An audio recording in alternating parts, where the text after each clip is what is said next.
तो बाबा जी, जैसे इतना पूरा कार्यकाल रहा, इतने साल तक भारतीय जनता पार्टी में आप रहे, आपने शुरुआती दौर जब भारतीय जनता पार्टी नहीं थी उस समय से भी आपने साथ दिया, जनसंघ के समय से आपने साथ दिया, और फिर क्या कारण रहा कि आपने कांग्रेस में जाने के लिए मजबूर हुए? जब आरक्षण में किसी भी नौकरी या शिक्षा में जब हम जाते हैं तो हम देखते हैं कि 40% वाले को नौकरी मिल जाती है और 70% वाला कट ऑफ में नहीं आ पाता है, तो वो कहीं ना कहीं वो क्या भेदभाव नहीं है? तो बाबा जी, जैसे कि आपको टिकट नहीं मिली, आपने 18 में चुनाव लड़ा, दमोह का भी पथरिया का भी, और पथरिया सीट भी बीजेपी हारी और दमोह सीट भी बीजेपी हारी, और शायद दमोह में बहुत सालों बाद हारी।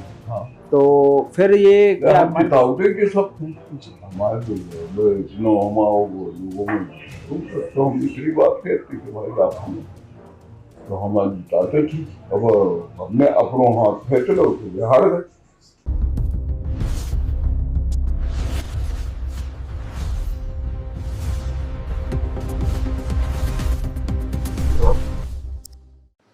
नो फिकर के कार्यक्रम हम क्यों ना पूछे में आप सभी का स्वागत है।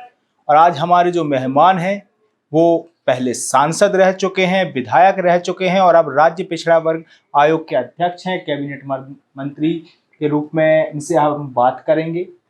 सांसद का अनुभव है, विधायक का अनुभव है, कई वर्षों की राजनीति का अनुभव है, और अब नई जिम्मेदारी के साथ पुनः राजनीति के एक अलग मुकाम की ओर अग्रसर हो रहे हैं, जिन्हें लोग रामकृष्ण कुसमरिया के नाम से जानते हैं, लेकिन इनको चाहने वाले इन्हें बाबा जी कहते हैं। आपका हमारे कार्यक्रम में स्वागत है। नमस्कार बाबा जी, आपसे जानना चाहेंगे कि राजनीति की कई वर्षों से आप सक्रिय हैं, कई वर्षों से लगातार आप राजनीति में जिम्मेदारियां ले रहे हैं, तो शुरुआत कैसे हुई राजनीति की, उसके विषय में आपसे जानना चाहेंगे। देखो, हम कॉलेज से पढ़ के आए थे, कृषि विश्वविद्यालय से एमएससी करी। वो दौर था डाकुओं का आतंक था पूरे दुनिया का। मूरत सिंह, पूजा बब्बा, मोनी राम साहब, छुट्टे राजा, पता नहीं कितनी कितनी डकैती गए। लोगों को जीवो मुश्किल। हमारा एक रूम पार्टनर है तो ओंकार तिवारी, 3rd ईयर का स्टूडेंट है, तो हम एमएससी फाइनल में। मूरत सिंह की गैंग जबलपुर से उनको अपहरण कर लाई, चाय पी में बुलाओ। उस जमाने में 2 लाख फिरौती लगी, आज को कहा है कितने हुई। तो इस तरीका से आना, यदि बच्चा पढ़ में भेजो तो खतरा, घर में रहे तो खतरा, खेती कर रहे तो खतरा, यानी जहां देखो वहां खतरा। और हर गांव में डकैतों की एजेंट बैठे, जितनी गैंग, सब गैंगों के एक एक एजेंट हर गांव में बैठे। वे सब सूचना दे रहे, कौन से कितनी पैदावार भाई, कितने का पास पैसा है, कौन से कितने वसूल करने से, सारे इंतजाम उनको बढ़िया सिस्टम बनो। और चिट्ठी आ जाती, वसूली होती, नहीं देती तो अपहरण हो जाती, जो ज्यादा कुछ बिगड़ गो तो निपटा दो। इस तरीका को आता। वो सबसे खतरनाक बात जो थी वो थी माताओं बहनों की इज्जत के साथ खिलवाड़। जहाँ उनको डेरा रहा तो 20 किलोमीटर की दूरी पे उनको खाना पीना को इंतजाम, जो बनने की उनकी ड्यूटी लगी, आज फलाने गाँव फिर ढकाने गाँव, एक तो डाकुओं को, दूसरों मालगुजारी समय जी, मालगुजार वसूली करवे ज्यादा जी के घर है, तो उनने 10 गुंडा भेज दिया, सुबह उन्हें जब लो रहने ना लो पैसा न मिले। अब भी 10 गुंडे जी के घर रहे हैं, वो घर को का हाल हुई है, वो घर की माताओं बहनों को का हाल हुई है। तो ये सारी चीजें आती, फिर गुंडागर्दी अलग, ये सारी चीजें एक साथ उस समय जो है ऐसी समस्याएं मोबाइल खड़ी। तो भीतर से भाव उठा कि यार ये इतना बड़ा काम हो रहा, तो आखिर से कौन करेगा। ये हो सकता ईश्वर ने हमें को भेजा हो। बजरंगबली की ऐसी प्रेरणा भाई, दरबार में गए, नारियल लगे, हम जो आपको संकल्प कर लो, खून पड़े में। कौन से सन में शुरुआत की आपने? 68 की बात है। 68? ये तो घटना पहले से हो गई जी। 68 में हमने एमएससी कर ली थी, एमएससी करने के बाद हमने गांव में क्षेत्रों में जावे वापस शुरू करो। तो एक देवरा गांव होते तो 5 लोगों के अपहरण हो गए, हम एक निमंत्रण में गए। ऐसी कई घटना हो गई। ऐसे कोनो हमारे खासकर पिछड़े वर्ग के समाज के ऐसे कोनो आदमी कोनो बोना बचू हुई जी के संग वारदात न गई। तो वो एकदम अपने दिमाग में वो बात बैठ गई। वो समय आचार्य श्री राम शर्मा आए थे 71 में। उनसे हमने दीक्षा ली, बोले तुम्हारा कोई सत्संकल्प हो तो बताओ। हम कहा हमारा सत्संकल्प जो है तो इलाके से डालती से मुक्त कराओ। तो उन्हें आशीर्वाद दो आचार्य श्री राम शर्मा ने 2 हाथ रखे, बोले बेटा आशीर्वाद संग में हमारी तपस्या तुम्हारे साथ जो इस काम में तुम सकते। जयप्रकाश नारायण शुक्ल मिशन में हमने उनसे जुड़े। उन्होंने कहा बेटा ठीक है हमारा आशीर्वाद है। तो इस तरीके से वहाँ की शुरुआत हुई। तो हमने क्या किया, अब ऐसे ही पढ़े लिखे और वैसे फिर तो उस समय तो कहावत है चाहती कि पढ़े फारसी जैसे थे जे देखो करवन की थी है। तो ईश्वर की कृपा समझो एक योजना बनी उस समय, एग्रीकल्चर ग्रेजुएट कोलोनाइजेशन स्कीम। और उस स्कीम के तहत 30 एकड़ जमीन और 15,000 रुपया एग्रीकल्चर ग्रेजुएट से कृषि से पास होगा वो कर दे। हमने की जोई तो वरदान है, तो हमने जमीन ली। जमीन लेके फिर हमने शुरू करी खेती। खेती जोतवे के लाने पहले दिन हमने शुरुआत करी। कलेक्टर दास गया था उसमें हमारे खेत में, ट्रैक्टर चलाया अपने हाथ।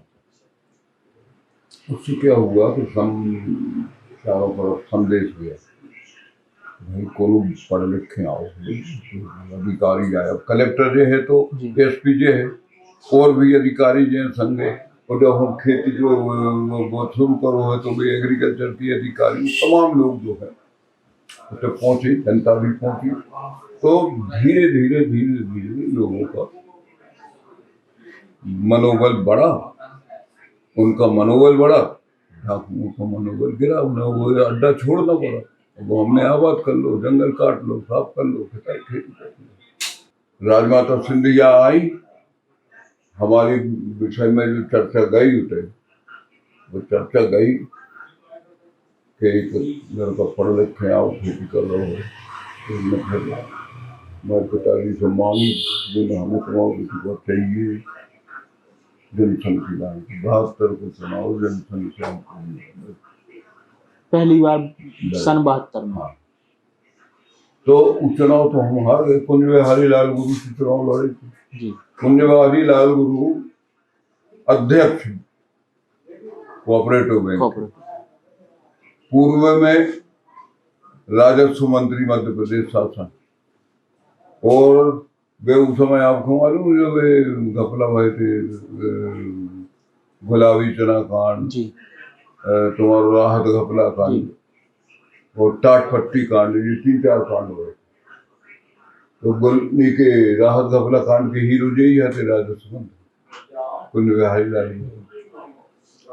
अब चूंकि डाकुओं को आतंक तो हतम और बड़े बड़े लोग डराते जी मंत्री रहे आए थे जी फिर मंत्री बने, तो हमें वोट न दे तो क्या होगी। तो उस समय हमें 13,000 वोट मिली, गुरु जी को मिली 16,000। मात्र 3,000 को अंतर हो। यदि आदमी डर तो ने अपनी अपनी पोलिंग देख लेते ना 10-5 पोलिंग तो हम जीते। पहला चुनाव जीते कहाँ से आप, जैसे लड़ने के बाद क्या रिजल्ट था? पहला तो हार गए जी, उसके बाद दूसरा चुनाव जो है जी 75 में इमरजेंसी लग गई जी, जेल 18 महीना जेल में। जी, जेल से आए सो विधायक बन गए, हटा विधायक। खूब डर बम्फर जीते जुगर के सो बजाज का हारा जी। फिर जीतत गए हम 3 चुनाव लगातार जी। एक चुनाव में से हजारी लड़ी थी उसे हार गए, लेकिन 3 बार हम विधायक बने। फिर मलैया जी आए पार्टी में, इन्हें चुनाव जिताओ, इन्हें मंत्री बना दो पटवारी ने। जी। और हम तो सीनियर रहते, हमें नहीं बनाओ। जी खैर हमें लोकसभा की सीट दी, दलचंद जैन आते सांसद, जी उनके खिलाफ, तो दलचंद जैन हारे बुराई तरीका से। उसके बाद फिर दोबारा मुकेश नायक के हराओ, फिर तीसरी बार नरेश जैन, उनको दलचंद जैन के भतीजे के हराओ, फिर वो तिलक लोधी के हराओ दमोह से। जी अब क्या हुआ, उमा भारती ने उसे की सीट छोड़ दी, खजुराहो में चली गई भोपाल से। जी तो आपने अब वो खजुराहो सीट खाली हो गई, तो उस सीट पे लड़ाओ कौन का है, वो यादव टीकमगढ़ के अखंड प्रताप, वे चुनाव हार गए। अब हमें तो उस चुनाव में हमें तो दमोह से जीती थी। जी फिर आखिरी चुनाव तिलक सिंह के बाद, चौथे चुनाव जीतने के बाद, जब उतने कोई कैंडिडेट नहीं थे। अच्छा, विधानसभा चुनाव में हमने इन्हें सब गंगाराम के, इन्हें सब लोगों को जितवाओ। जी तो सब लोगों ने उस समय पता नहीं उन्हें कहा होगा, सबसे पहले इन्हें टिकट न दे, नहीं हार जिनके जिताओ गए सब कह रहे हैं जी कि अब जो बाबा जी यदि खुद बन गए हैं तो हमारा उनके ऊपर सवाल, नीयत खराब हो गई। हम अटल जी ने भी सबकी चिट्ठी बताई कि नहीं जी सब तुम कह रहे कि नहीं टिकट नहीं,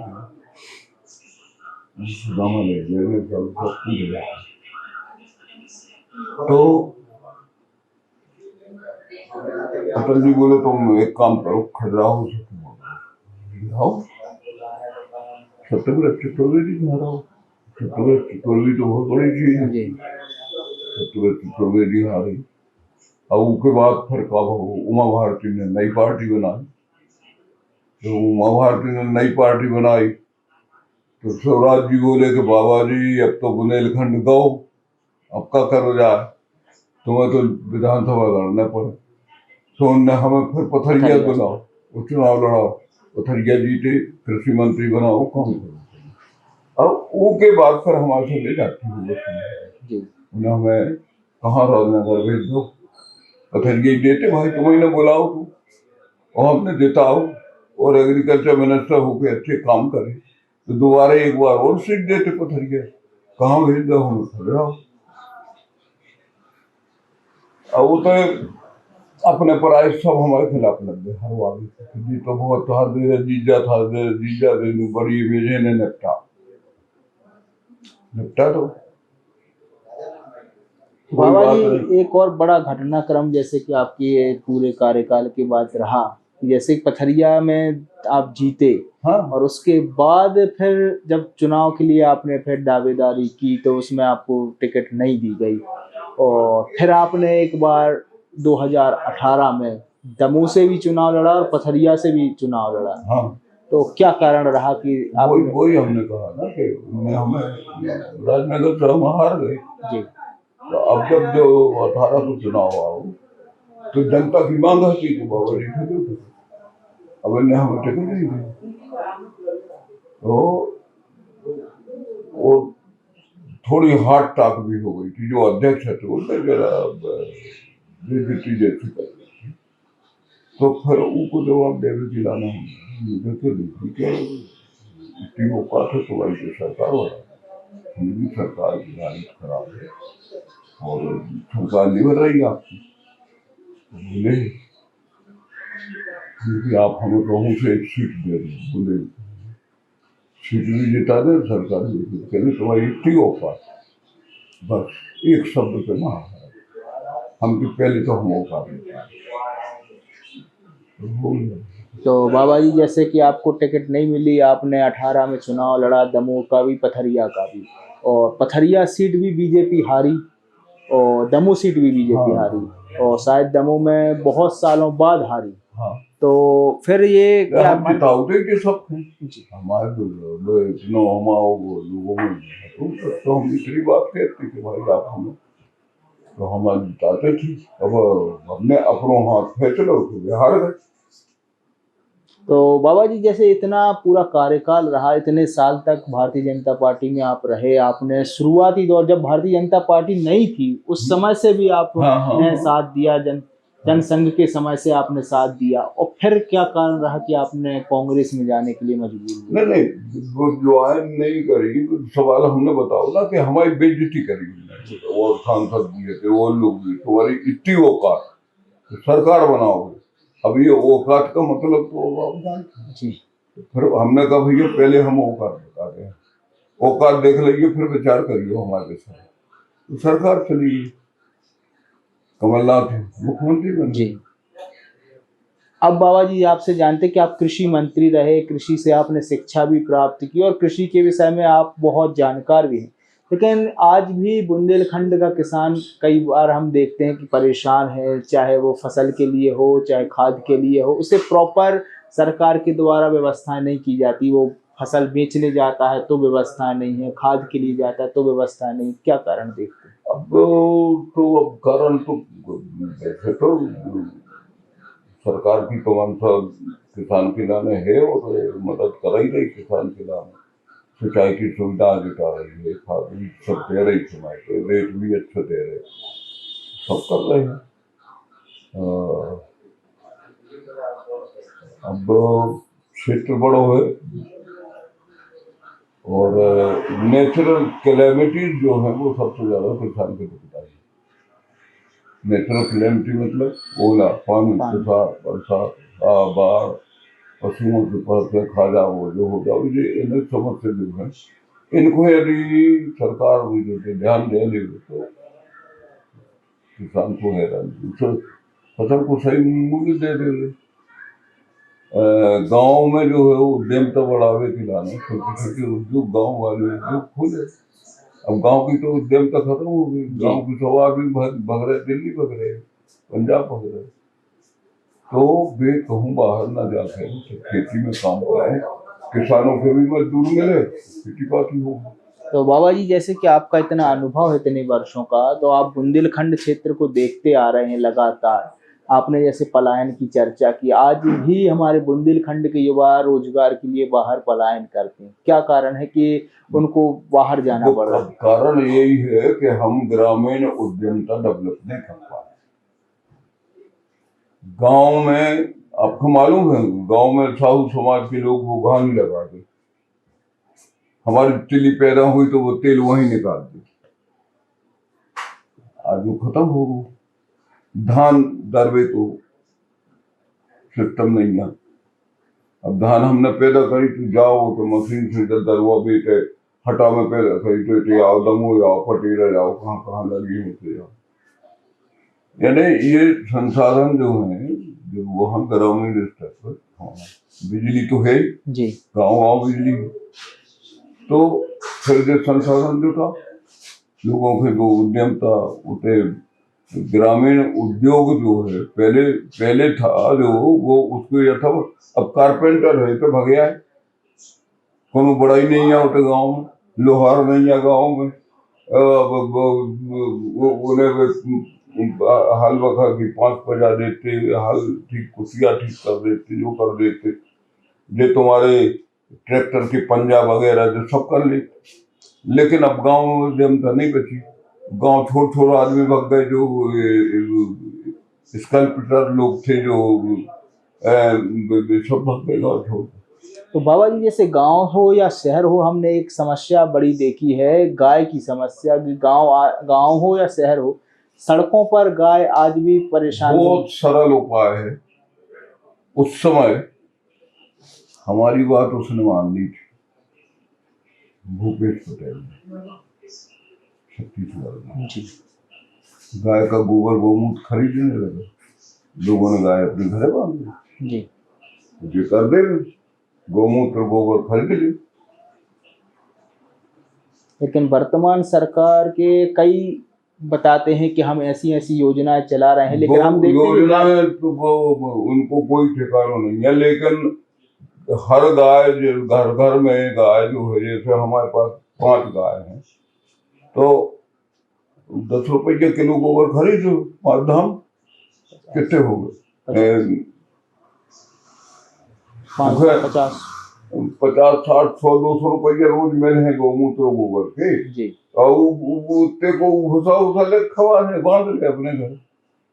तो गोबर खरीद लो तुम, जो बचे वो अपने खेत में डाल के वो करने लगे।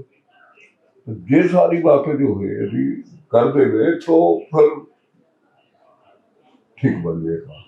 अब बाबा जी एक बात है, और आपके हटा क्षेत्र से आप आते हैं, हटा विधानसभा में एक बड़ी सी समस्या देखने मिली है खनन की। अवैध खनन बहुत ज्यादा हटा विधानसभा में, तो इस पे कैसे लगाम लगाई जा सकती है? बहुत ज्यादा हटा क्षेत्र में। देखो, ये तो प्रशासनिक लोगों को देखना चाहिए, जो हमारे विधायक हैं, ये हैं, तमाम लोग हैं, इनकी ड्यूटी है जी कि ठीक से काम चले, जी अधिकारियों को कंट्रोल रहे, और ऐसे लोग जो हैं गलत काम कर रहे हैं उन पर नकेल कसी जाए। तो बाबा जी जैसे कि आप पिछड़ा वर्ग आयोग के अध्यक्ष बन गए हैं, तो क्या 27% आरक्षण पिछड़ा वर्ग की जो मांग है? सर्वेक्षण कर रहे हैं कि वो जो 27% आरक्षण जो हुआ था वो उसको प्रतिपादित करने के लिए, वो उसको अमली जामा पहनाने के लिए उसका सर्वेक्षण वगैरह जो है हम लोग बैठ के कर रहे हैं। जल्दी से जल्दी उसका विधानसभा में पेश करें, और हमारी कोशिश है सरकार की। आपको मालूम मोदी जी ने भी जाति गणना करने को आदेश करो है, और अब मंशा जो है कि लोगों को उनका जायज हक है उनको मिले।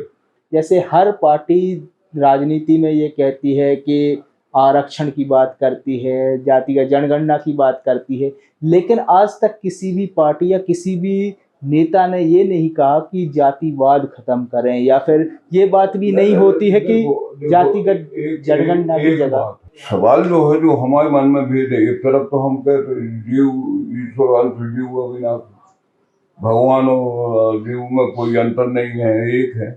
संसार में जितनी चीजें हैं सब एक हो, हम द्वितीय नास्ति, अहम ब्रह्मास्मि, हमें जो कुछ है, हमें सब चराचर जितना जो कुछ है सब हम हैं। तो फिर जो भेदभाव का है, फिर भगवान ने कहा झूठे बेर खावे गए होते, यदि इतना बड़ो भेद है तो क्या है। और यदि पुरातन की हिस्ट्री उठाओ तो कई आपको उदाहरण मिल जाए। तो जो जाति प्रथा जो है वो जाति प्रथा खत्म नहीं होगी, लेकिन यदि सामंजस्य हो, सत्ता रोटी बेटी का व्यवहार हो, ये हो, तो सब में प्रेम व्यवहार बन सकते। हम आरक्षण की जब बात करते हैं तो जब आरक्षण में किसी भी नौकरी या शिक्षा में जब हम जाते हैं तो हम देखते हैं कि 40% वाले को नौकरी मिल जाती है और 70% वाला कट ऑफ में नहीं आ पाता है। तो वो कहीं ना कहीं वो क्या भेदभाव नहीं है? नहीं, वो कह रहे ना, भेदभाव बता देखे जाना है, वो करना भी जरूरी है, जिसका जिसका हक है उसको उतना मिलना भी जरूरी है। तो क्या आप मानते हैं कि आरक्षण से जो SC ST तबके की स्थिति आज भी कई जगहों पे बहुत खराब है, तो क्या वो सुधार हुआ है? मेरे को तो सबका होगा, वो उसमें कोई माना जो असल में सबको मिला हुआ, केवल OBC को नहीं मिला जी, जनजाति को मिला है, अनुसूचित जनजाति को मिला है, अनुसूचित जाति को मिला है, लेकिन OBC का जो हक है वो उसको नहीं मिला। तो क्या OBC एक बार ये कोई भी OBC वर्ग का कोई भी समाज ये बात क्यों नहीं कहता कि हमें पिछड़ा से सामान्य क्यों नहीं कहा जाता, हमें सामान्य क्यों नहीं कर रहे, हमें पिछड़ा क्यों कहा जाए? क्या बाबा जी किसी भी स्तर में किसी नेता से पिछड़े हैं? नहीं, क्या है, ऐसा नहीं है, व्यक्तिगत कोई सवाल नहीं है। ये तो शुरू से अब आप देखोगे, कुछ समय पहले की बात है, लोग यदि छाँव नहीं पड़ जाती तो आदमी नहा।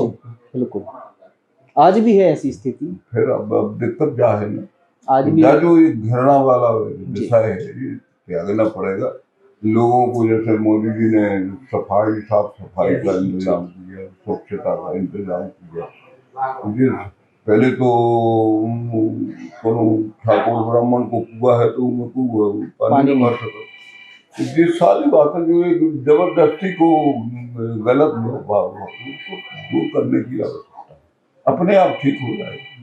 जाति कोई मामला नहीं है, मामला है हमारी सोच का। और यदि हम जैसे भगवान ने जाकर के और सबरी के यहाँ जाकर के जूठे बेर खाए तो वो सोच ठीक है, ये कोई हमसे बाहर नहीं है, जी। उन्होंने कहा तो ये जो है इस तरीके देसाद राज के यहाँ जाके गए, जी। तो ये भाव लेकर के जब जाएंगे तो सब अपन एक हो जाएंगे, फिर कोई बंधन नहीं है, जाति भले रहे, क्या है जिसमें विविधता जो है, विविधता में एकता ढूंढने की कोशिश करने की आवश्यकता है। हाँ, तो अब आपसे ये जानना चाहेंगे कि एक सबसे माने ये प्रश्न ऐसा है, लोग चर्चा में रहते हैं लेकिन आपसे पूछ नहीं पाते कि आपकी उम्र 82 साल हो गई है, लेकिन आज एक युवा लड़के से कहीं ना कहीं ज्यादा एनर्जी दिखती है, चेहरे पे चमक दिखती है, कहीं ना कहीं आपके परिवार के जो आपके नाती पोते हैं उनके जैसे ही आप यंग दिखते हैं, क्या कारण है इसका? देखो भाव हमारे पवित्र हैं। अब हम आपके प्रति हमें कोई दुर्भाव नहीं हुआ, जब आपके भीतर दुर्भाव पनपता है आपकी ऊर्जा खत्म होती है। ऊर्जा संचित करने का है सबके साथ अच्छा व्यवहार, अच्छा भाव हो, पवित्रता के साथ भाव हो, किसी को बुरा सोचो ही ना। तो जब बुरा नहीं सोचोगे तो तुम्हें माइनस तुम्हारा कुछ होगा। तो सबसे बड़ी बात यह है कि दूसरों के भला सोचने का एक अपने पास वो होना चाहिए, तुम्हें हम किसी का बुरा नहीं करें, नृत्य बने कोई का उपकार करने का मौका मिल जाए तो वो करना, अपना श्रम करना, अपना मेहनत करना, अपना खाना, दूसरे की किसी की उसके बाद जो है ना कि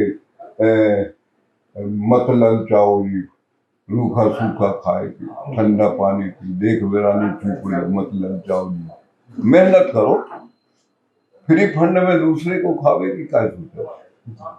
वो यदि मेहनत करके कमाई करो तो तुम ऊपर डाको डालवे की काय सोच रहे।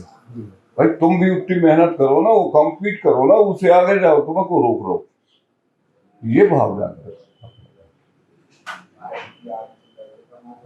अब आपसे अंतिम प्रश्न के क्या भविष्य में 2028 या 29 में बाबा जी पुनः चुनाव लड़ते हुए देखे जा सकते? देखो अब एक बात सुनो आप, हमारी जो संस्कृति है उस संस्कृति में 4 आश्रम बताए। पहला ब्रह्मचर्य, यानी 25 साल तक आप ब्रह्मचर्य को साधते हुए अपनी जितनी भी वो है क्षमता उनको अर्जित करो, विद्याएं सीखो, हर प्रकार की हुनर सीखने की कोशिश करो, टैलेंट तुम्हारे भीतर आए, अपने आप को पूरा परिपक्व बनाओ। उसके बाद आपका आता है गृहस्थ, आपकी शादी हो गई, ब्याह हो गई, आपके बाल बच्चे हो गए, उनके पालन पोषण, उनकी शिक्षा दीक्षा, इसका प्रबंध। 50 साल हो गए आपके, अब आ गया वानप्रस्थ, आप घर में रह रहे हो लेकिन समाज सेवा कर रहे हो, कुछ कर रहे हो, यज्ञ करवा रहे, हवन करवा रहे, जा रहे हो, तीर्थाटन कर रहे, लोगों के यहाँ जाकर के ज्ञान अर्जन कर रहे, सत्संग कर रहे, ये वानप्रस्थ और सेवा भाव के साथ, ये हो गया आपका वानप्रस्थ। और तीसरा है 75 होने के बाद संन्यास। तो आदमी गांव घर छोड़ के चले जाते, आजकल वो व्यवस्था नहीं है, घर छोड़ के नहीं जाते, तो आप घर में सन्यासी बन के रहो और अपेक्षा मत करो कि हमें और कुछ और। भाई योग्यता क्षमता है, उसके अनुरूप कोई आपका उपयोग करता है, उसमें कोई दिक्कत नहीं। लेकिन अब हमें सुनाई नहीं पड़ता, हमें दिखाई नहीं पड़ता, हम चल नहीं सकते, हम ज्यादा श्रम नहीं कर सकते, अब और हम कहें कि हमें और कुछ दे दो तो हाँ, यदि आप हमारी क्षमताओं का उपयोग कर सकते हो, करना चाह रहे हो और हम में इतनी कुवत है तो आप करो, कोई दिक्कत नहीं। तो उसको मौका वो नहीं छोड़ना, वो उसका मौका नहीं छीनना चाहिए। जिसमें क्षमता है वो कुछ समाज के लिए वो दे सकता है, कर सकता है, उसके अनुरूप आप उसको काम दो ना। ऐसे जरूर थोड़ी कि उसको मंत्री बनाओ, कि विधानसभा बनाओ, कि कैसे जो करो, कोई भी काम दो ना, उसका उपयोग करो क्षमताओं का, यदि उसमें हुनर है। नहीं तो वो तो ठंडा होके बैठ जाएगा तो वो हुनर चला जाएगा। तो सदुपयोग करो, जो बुजुर्ग हैं उन लोगों का सदुपयोग करो, उनका सम्मान करो, उनकी कोई डिमांड नहीं जी। लेकिन तुम्हारी तरफ से तुम उनको क्या, उनको अब जैसे कई वृद्ध आश्रम में भेज दिया, अब वो कैद खाना जैसे वृद्ध आश्रम है, तो आप हमारी संस्कृति कैसी हो गई कि अपने माँ बाप को हम खिला नहीं सकत, पिला नहीं सकत, उनको सेवा नहीं कर सकते, उन्हें बिठा नहीं सकते जी तो हमारे उस समय तो भी तो हमारी वो जो संस्कृति है, आज संस्कृति है, उसके भीतर तो ये सारी चीजें हैं, जी हम उसको भूल रहे हैं। कोई नई बात नहीं है, याद करने की बात है, सब कुछ है। तो बाबा जी, जैसे कि आपने ये बात क्लियर की कि जैसे कि अब आप आगे राजनीति में चुनाव नहीं लड़ेंगे लेकिन सेवाएं देते रहेंगे लगातार। अब लेंगे तो हम देते रहेंगे, जी। क्या दिक्कत है? और लेकिन नहीं दे लेंगे तो अपने तरीके से अपन जनसेवा। बैठेंगे थोड़ी। जी अब जैसे हमें एग्रीकल्चर के हम जानकार हैं, तो अब जैसे हमने उस समय हम कटनी में प्रभारी थे, तो हमने क्या किया, भट्टे में टमाटर और मिर्ची की कलम लगा के तीनों एक पेड़ में पैदा कर दी। जी तो भट्टा भी हो रहा है, मिर्ची भी हो रही, टमाटर भी हो रही। कहने का मतलब ऐसा है कि अब आप कलम लगा के अपने नए पौधा तैयार करो, कोई ना कोई काम करते रहो, खेती पाती है, कब फूल लगा लो, कब ये करो, अपने घर को सुंदर बनाओ, ये बनाओ, ये सारे काम हमारे पास बहुत जो हुनर हम जानते हैं, और उसको उसमें समय देंगे तो उससे क्या होगा, आपका समय भी ठीक से निकलेगा। और ज्ञान के लिए अपने पुस्तकें हैं, सत्संग है, ये कथा है, वार्ता है, पुराण है, भगवान के मंदिर हैं, दर्शन, ये सब है, तो इनका अपन को उपयोग करना चाहिए। तो बाबा जी, आपने बहुत अच्छी तरीके से अपने अनुभव को साझा किया, तो हमारे कार्यक्रम के लिए समय निकालने के लिए धन्यवाद। हमारे साथ थे रामकृष्ण कुसमरिया जी, जिन्होंने अपने वर्षों के अनुभव को साझा किया, अपने वर्षों के सफ़र को, सांसद विधायक रहते हुए सफ़र को साझा किया। और अब देखना बहुत दिलचस्प हुआ कि नई जिम्मेदारी के साथ क्या करने वाले हैं, कि किस प्रकार पिछड़ा वर्ग की बात को आगे मुखर करते हुए बाबा जी और क्या करने वाले। तो 2 आयोग के अध्यक्ष हैं जी राज्य पिछड़ा वर्ग, जी जो कि संवैधानिक है उसके, जी और एक कल्याण पिछड़ा वर्ग कल्याण आयोग, जी जो मध्य प्रदेश सरकार का है। तो अब दोनों का हमें अध्यक्ष बनाया है। जी और वो पिछड़े वर्ग के कल्याण के लिए हम क्या कर सकते हैं, हमारी जो वो है जानकारी है, क्षमता, उसके अनुरूप हम ये सब लोगों से मुलाकात कर रहे हैं, उसका सर्वेक्षण कर रहे हैं, अधिकारियों से बैठ के बात कर रहे हैं, और एक अच्छे से अच्छा निर्णय निकाल के और जनता के सामने प्रस्तुत करेंगे, ताकि जो पिछड़े हैं, दलित हैं, वो परेशान हैं, हैरान हैं, जिनको उनके हक नहीं मिल रहे हैं, तमाम लोगों का भला हो जाए। और यही समाज में जब सबको बराबर जो होने लगेगा, तो ये ऊंच नीच भेदभाव जो कुछ है अपने आप समाप्त हो।